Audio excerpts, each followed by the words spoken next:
Jesús dijo: el que oye mis palabras y las hace, lo compararé a un hombre prudente que edificó su casa sobre la roca. Prepara tu corazón para recibir la santa palabra de Dios. Estará llena de consejos prácticos para tu vida diaria. Así que escucha con atención y aplica el consejo que Dios tiene para ti hoy. Bendiciones.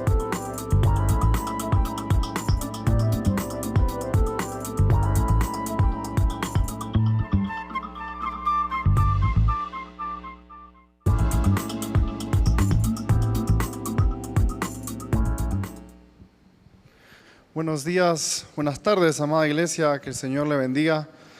Es un placer poder estar una vez más aquí delante de ustedes y sobre todo empezando mes.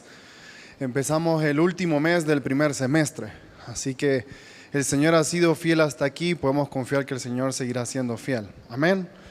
Me permite empezar este tiempo orando. Por favor, incline su rostro y acompáñeme. Padre, te damos muchas gracias por poder estar una vez más aquí en tu casa, delante de tu presencia, Señor.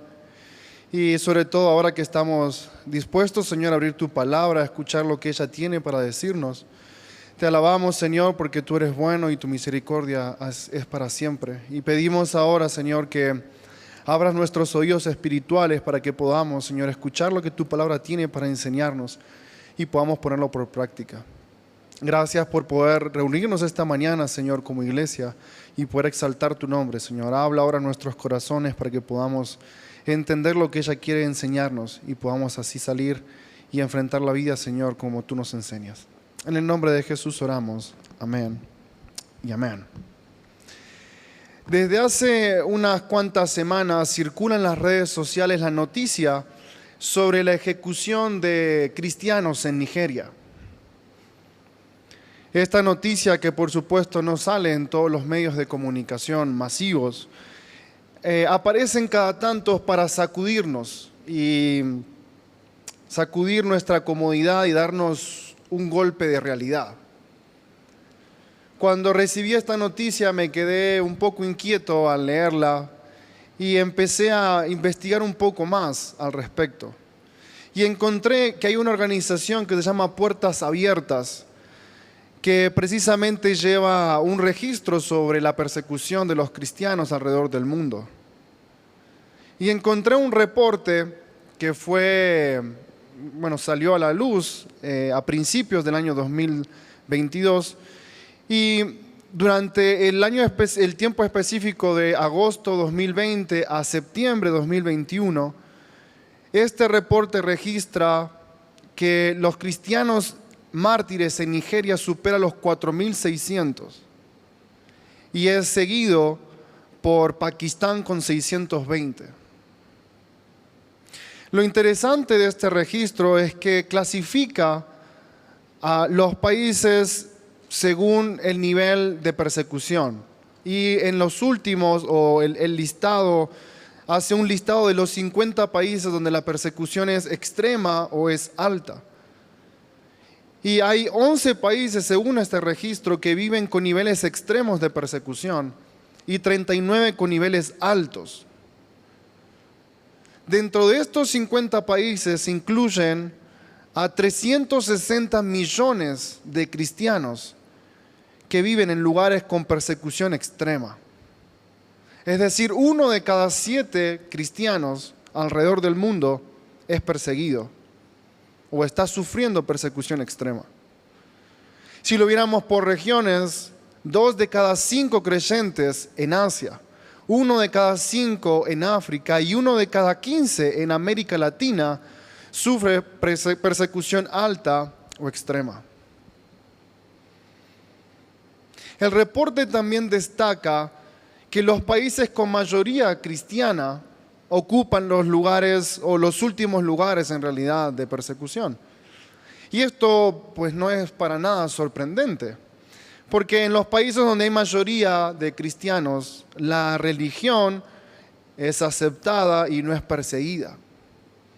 Pero cuando leí el reporte me conmoví profundamente.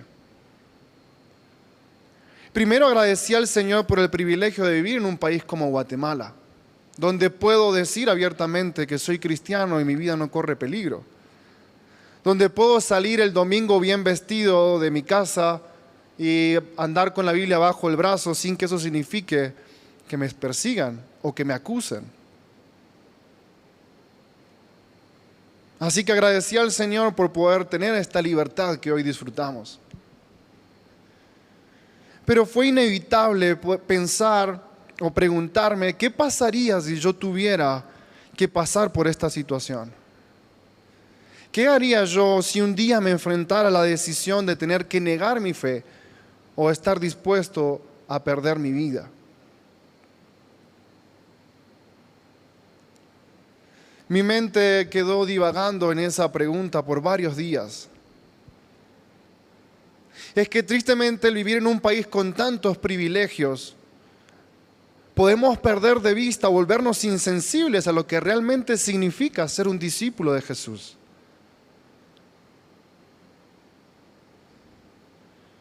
Vivimos en un país donde podemos escoger entre 4 o 5 radios cristianas, donde puedo ir a una librería y comprar un libro cristiano, de un autor cristiano, donde puedo escoger a qué iglesia asistir, donde puedo todos los días de la semana asistir a un restaurante y escuchar sobre la palabra del Señor.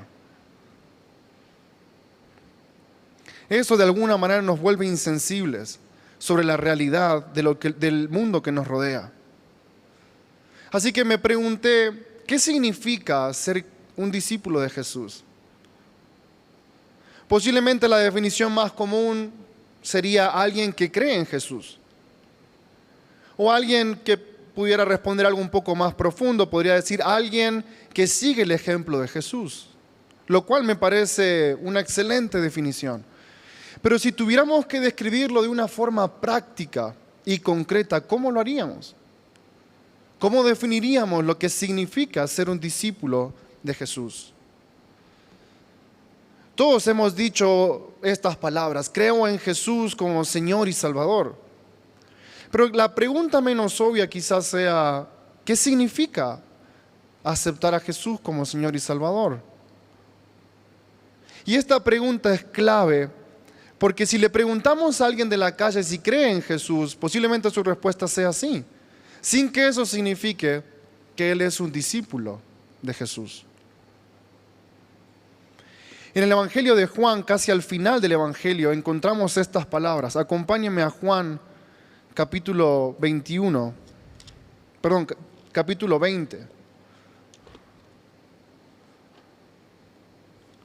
Juan 20, versículo 30 al 31.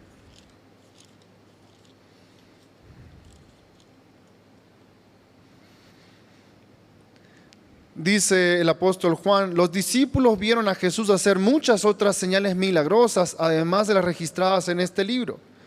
Pero estas se escribieron para que ustedes continúen creyendo que Jesús es el Mesías, el Hijo de Dios, y para que al creer en Él tengan vida por el poder de su nombre.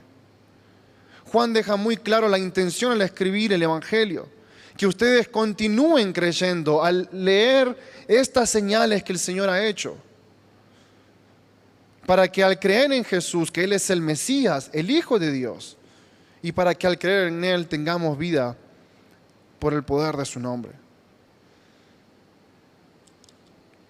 Al pensar en esto de qué significa ser un discípulo de Jesús, encontré que en el Evangelio de Juan encontramos más de 50 veces el verbo creer conjugado. De los 21 capítulos que tiene el Evangelio de Juan, solamente el capítulo 15, el 18 y el 19 y el 21 no contienen esta palabra. De los 17 capítulos restantes, por lo menos contienen una vez el verbo creer conjugado de alguna manera. Y de estas 50 veces o más de 50 veces, 18 son promesas para los que creen. Definitivamente el asunto del apóstol Juan al escribir el Evangelio es creer. Y creer es parte fundamental para ser llamados discípulos de Jesús. Pero no es lo único que nos convierte en discípulos de Jesús. Es más, Santiago, el hermano de Jesús, escribió los primeros cristianos.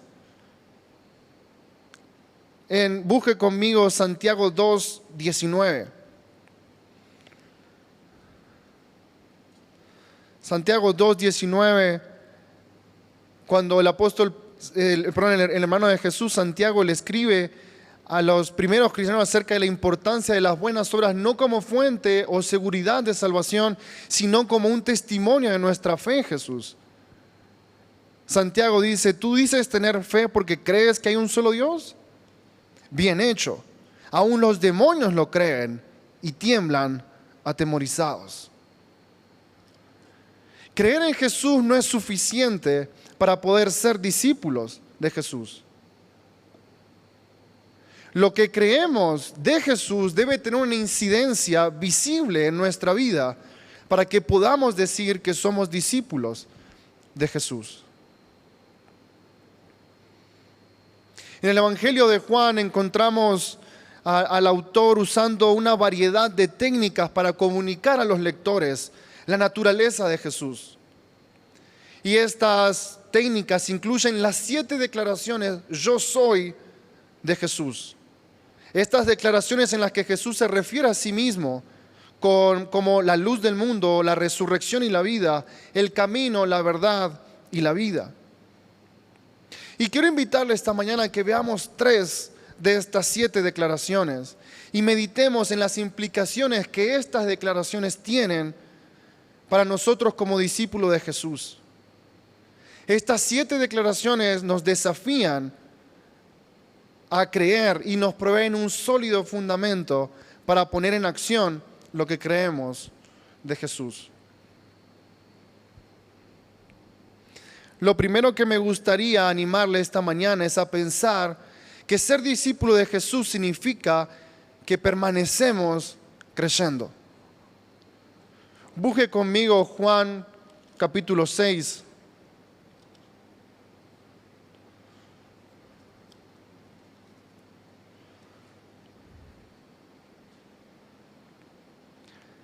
Versículo 35. Juan 6:35 aparece el primer "yo soy" de Jesús. Y Juan 35 dice: Jesús les respondió: yo soy el pan de vida. El que viene a mí nunca volverá a tener hambre. El que cree en mí no tendrá sed jamás. El capítulo 6 de Juan comienza con la alimentación de los 5,000. ¿Recuerda esa señal milagrosa? Jesús da de comer a 5,000 personas con 5 panes y 2 peces. Y termina esta señal milagrosa con la escena de los discípulos recogiendo lo que había sobrado. ¿Lo recuerda? En el versículo 22 vemos cómo la multitud al otro día está buscando nuevamente a Jesús. Pero Jesús ya no está más en esa región, sino que ha cruzado hacia Capernaum. Así que la multitud se sube a las barcas y va a buscar a Jesús a Capernaum. Cuando Jesús ve a esa multitud venir nuevamente, Jesús se da cuenta que la gente en realidad lo está buscando por la comida.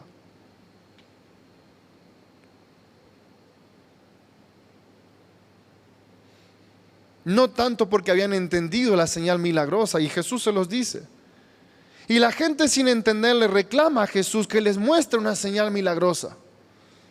Jesús va a desafiar a la audiencia a pensar mucho más allá de lo material y se presenta a sí mismo como el sustento espiritual necesario. Esta es una porción muy grande como para que podamos entrar en detalles y como para poder sintetizar en pocas palabras. Así que le dejo a usted la tarea de poder hacerlo en casa. Leer Juan capítulo 22 hasta el final. Solamente voy a pasar por algunos puntos importantes de esta sección. En el versículo 36, Jesús dice: pero ustedes no han creído en mí a pesar de que me han visto. Sin embargo, los que el Padre me ha dado vendrán a mí, jamás los rechazaré. Pues he descendido del cielo para hacer la voluntad de Dios, quien me envió, no para hacer mi voluntad. Y la voluntad de Dios es que yo no pierda ni uno solo de todos los que Él me dio, sino que los resucite en el día final. Pues la voluntad de mi Padre es que todos los que vean a su Hijo y crean en Él tengan vida eterna, y yo los resucitaré en el día final. La gente estaba buscando a Jesús por la provisión material, pero Jesús hace énfasis en la provisión espiritual que Él significa para nosotros. Versículo 47. Les digo la verdad, todo el que cree tiene vida eterna. Sí, yo soy el pan de vida. Sus antepasados comieron maná en el desierto, pero todos murieron. Sin embargo, el que coma el pan del cielo nunca morirá. Yo soy el pan vivo que descendió del cielo. Todo el que coma este pan vivirá para siempre, y este pan que ofreceré para el mundo, para que el mundo viva, es mi carne. A pesar de la elocuencia de Jesús al describirse a sí mismo como el Mesías, a pesar de las señales milagrosas que la gente había visto, vemos en el versículo 60 que para la audiencia original esto fue muy difícil de aceptar. Si usted lee el versículo 42, la gente empieza a cuestionar: ¿cómo dice yo soy el pan que vino del cielo, que descendió del cielo? ¿No es este Jesús, el hijo de José? Muchos creían que Jesús era un profeta y estaban asombrados por las señales milagrosas que hacía, y le interesaban únicamente esas señales. Pero cuando esta multitud se vio confrontada a creer, en el versículo 66 encontramos la respuesta de esta multitud. A partir de ese momento, muchos de sus discípulos se apartaron de Él y lo abandonaron. Noten que Juan utiliza la palabra discípulo. Muchos de estos que eran seguidores de Jesús, eran seguidores habituales de Jesús. Donde Él iba, ellos seguramente aparecían. Se identificaban a sí mismos como seguidores de Jesús. Estos que eran discípulos hasta ese momento, dejaron de ser discípulos de Jesús al negarse, al creer en la divinidad de Jesús. Habían visto las señales, eso no lo podían negar. Habían visto el poder de Jesús. Pero cuando fueron invitados a creer en Jesús, el Hijo de Dios, decidieron abandonar a Jesús. Este relato termina con Jesús viendo a sus discípulos y preguntando: ¿ustedes también quieren irse con estos? Y Pedro responde, versículo 66, Señor, ¿a quién iremos? Tú tienes las palabras que dan vida eterna. Nosotros creemos y sabemos que tú eres el Santo de Dios. ¿Notó la diferencia? En medio de la confusión que sintieron por las palabras de Jesús, los 12 apóstoles decidieron permanecer creyendo. En los primeros capítulos del Evangelio, el apóstol Juan nos deja varias veces la nota que los discípulos no habían entendido la referencia de Jesús. Pero cuando Jesús resucitó, ellos entendieron y creyeron en Jesús. Es muy probable que los 12 discípulos no hayan entendido a cabalidad las palabras de Jesús, pero ellos decidieron permanecer creyendo. Los 12 decidieron seguir creyendo en Jesús. Y hoy en día, al igual que en el relato de Juan, hay gente que sigue a Jesús solo por la provisión material, pero no están dispuestos a aceptar que Jesús es la única provisión espiritual que necesitamos. Hay cosas de la vida cristiana que son difíciles de aceptar o de entender, o que son difíciles de aceptar la vida que Jesús nos invita a vivir. Pero para ser verdaderamente discípulos de Jesús, debemos permanecer creyendo. Debemos decidir continuamente creer en Jesús. La declaración de Jesús, yo soy el pan de vida, es una invitación para que creamos en Él como nuestra única provisión espiritual. Jesús es el único que puede nutrir nuestra vida espiritual. No hay ningún sustituto. Para que usted sea un discípulo de Jesús, usted debe creer que Jesús es la provisión divina para nuestra necesidad espiritual.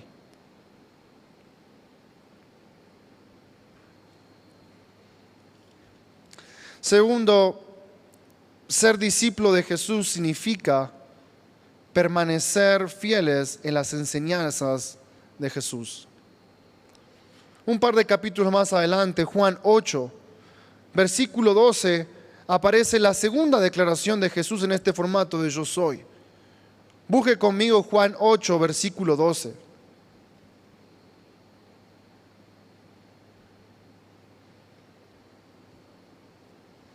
Juan 8, 12.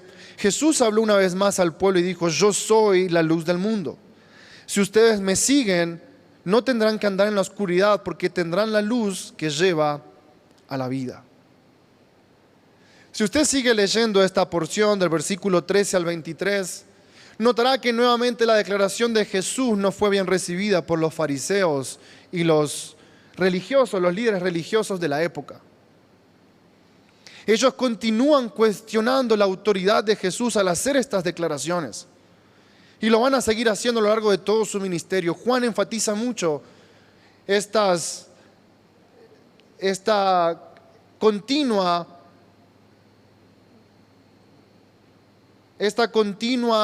continuo cuestionamiento de los líderes religiosos. Las declaraciones de Jesús son una invitación a creer. Y en este caso Jesús nos deja ver las consecuencias de no tomar en cuenta sus palabras. Lea conmigo el versículo 24. Por eso dije que morirán en sus pecados, porque a menos que crean que yo soy quien afirmo ser, morirán en sus pecados. El llamado a creer en Jesús no es opcional. A menos que creamos quien Él afirma ser, el Hijo de Dios, el Salvador del mundo, moriremos en nuestros pecados. Él afirma ser la luz del mundo. Por lo tanto, no tendremos que andar en oscuridad, pues tenemos la luz que nos lleva a la vida. El contraste es claro. La oscuridad nos encamina hacia la muerte, pero la luz nos lleva hacia la vida.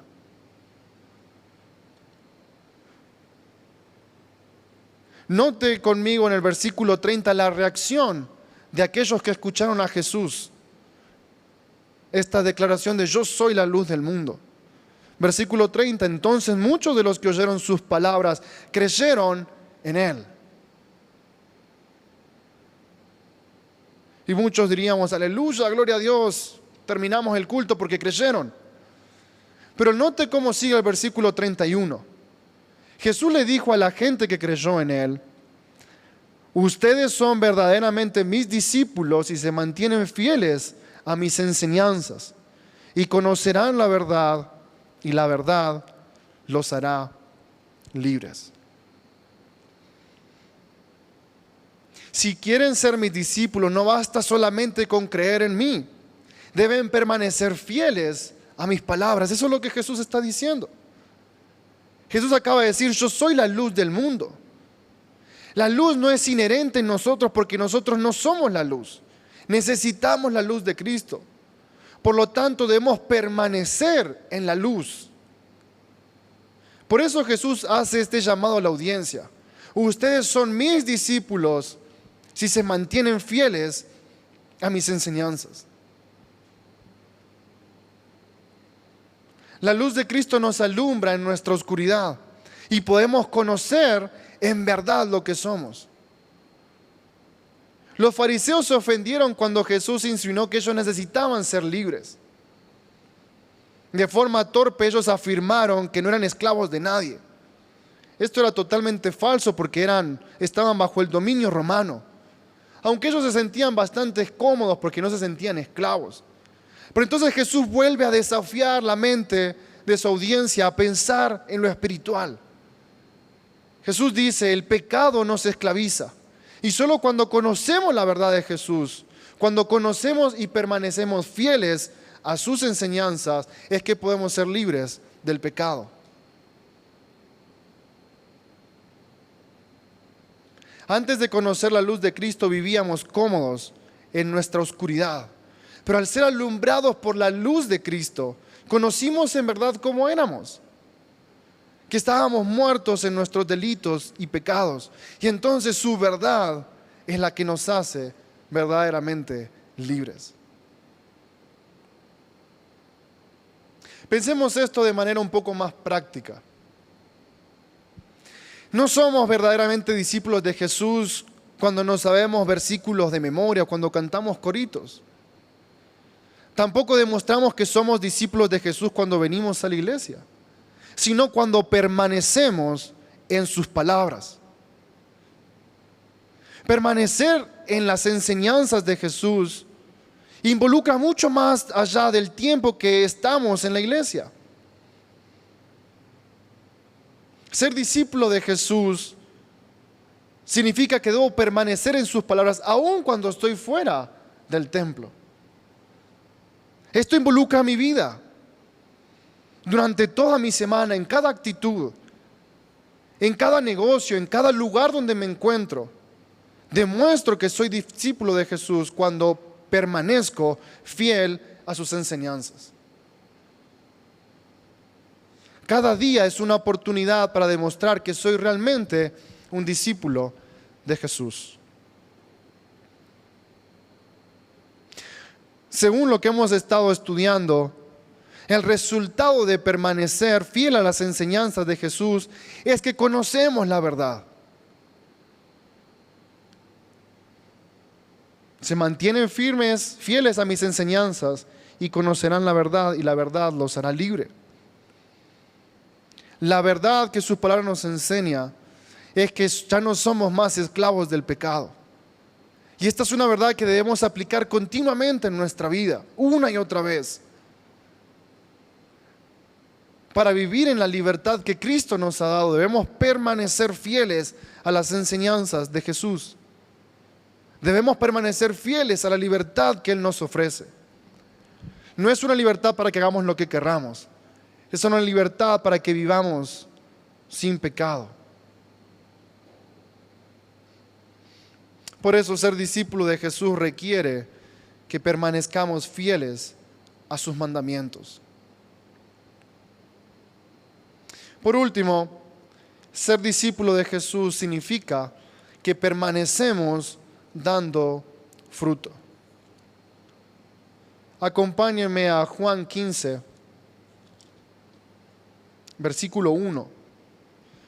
Esta es la última declaración yo soy de Jesús que aparece en Juan. Lea conmigo Juan versículo 1 al 8. Yo soy la vid verdadera y mi Padre es el labrador. Él corta de mí toda rama que no produce fruto y poda las ramas que sí dan fruto, para que den aún más. Ustedes ya han sido podados y purificados por el mensaje que les di. Permanezcan en mí y yo permaneceré en ustedes. Pues una rama no puede producir frutos si la cortan de la vid. Y ustedes tampoco pueden ser fructíferos a menos que permanezcan en mí. Ciertamente yo soy la vid, ustedes son las ramas. Los que permanecen en mí y yo en ellos producirán mucho fruto, porque separados de mí no pueden hacer nada. El que no permanece en mí es desechado como rama inútil y se seca. Todas esas ramas se juntan en un montón para quemarlas en el fuego.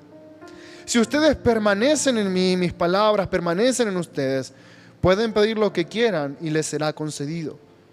Cuando producen muchos frutos, demuestran que son mis verdaderos discípulos. Eso le da mucha gloria a mi Padre. La diferencia entre esta y las otras declaraciones de Jesús sobre sí mismo es que esta es dada únicamente a los 12. Las otras 6 son dadas al público en general, a los discípulos que los seguían. Pero esta declaración es dada únicamente a los 12. Y al igual que las anteriores, Jesús deja bien claro quiénes son verdaderamente sus discípulos. Jesús dice, yo soy la vid verdadera y mi Padre es el labrador. Ustedes son las ramas. Y el versículo clave aquí es el versículo 8. Cuando ustedes producen mucho fruto, demuestran que son verdaderamente mis discípulos. Pero para que podamos dar fruto debemos permanecer en Jesús. Así como la rama separada de un árbol no puede dar mucho fruto, nosotros no podemos dar fruto si estamos separados de Jesús. La permanencia en Jesús es clave para dar fruto. Y el dar mucho fruto es clave para ser discípulo de Jesús.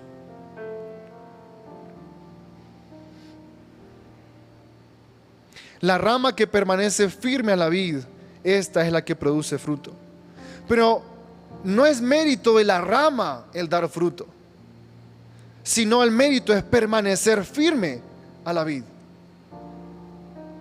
No es nuestro mérito tener fruto, pues es una respuesta natural a permanecer en Jesús. Nosotros no podemos dar fruto, no está en la rama la capacidad de dar fruto, sino en la vid. El único llamado, la única función de la rama es permanecer a la vid. Dar fruto es vital para el discípulo de Jesús, pues esto demuestra su permanencia en Jesús. La vida del discípulo no puede ser infértil. El fruto demuestra que somos verdaderos discípulos de Jesús. Pero como todas las enseñanzas de Jesús no las podemos separar. Para poder llegar a dar mucho fruto debemos permanecer creyendo. Debemos permanecer fieles a sus enseñanzas para que podamos permanecer dando fruto.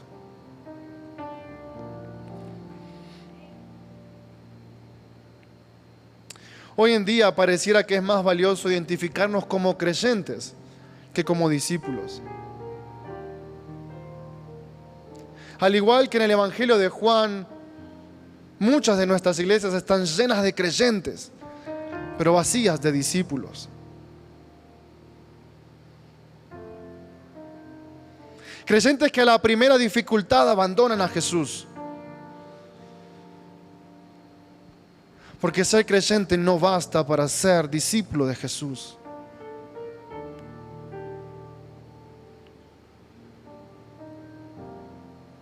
Vivimos en un país donde ser cristiano no es motivo para ser perseguido.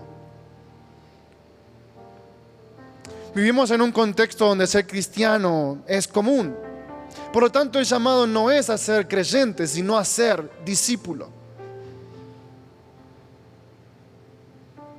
Ser discípulos en medio de tantos creyentes. Nuestro país necesita más discípulos